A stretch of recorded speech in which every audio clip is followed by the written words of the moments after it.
Hello guys, आज हमारे पास है टीवीएस की रेडॉन। आप ये यहाँ से पत्ती देख सकते हैं।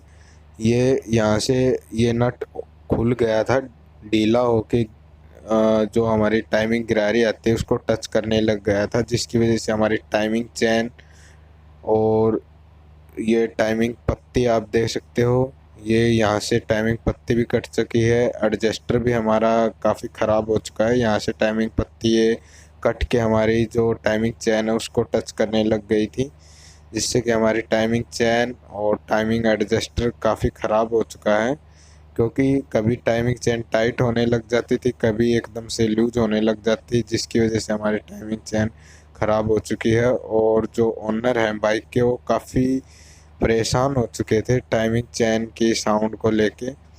और जब भी किसी मैकेनिक के पास जाते तो वो एडजस्टर को टाइट कर दे, कभी रोक कर टाइट कर देते थे। और ये हमने ओरिजिनल परचेज किया है प्रीकॉल।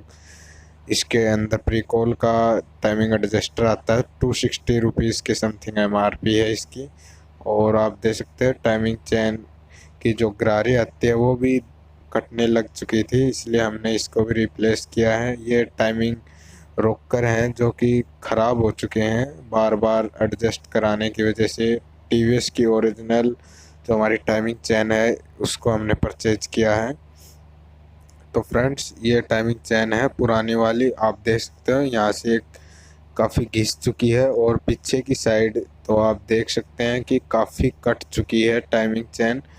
यही वाला भाग था जो नट और जो हमारी टाइमिंग चैन को टच कर रहा था, जो नट ओपन था और जो पत्ती एक साइड से ऊंची उठ चुकी थी वो। और उसकी वजह से काफ़ी साउंड चेंज हो चुकी थी बाइक की।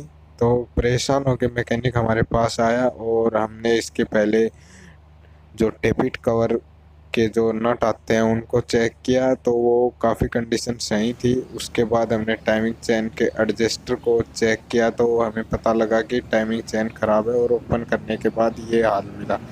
तो फ्रेंड्स, प्रॉब्लम छोटी सी शुरुआत होती है तो ध्यान रखना चाहिए। और कभी भी आपकी बाइक में ऐसी आवाज़ आए तो मैकेनिक से ज़रूर चेक करवाएं।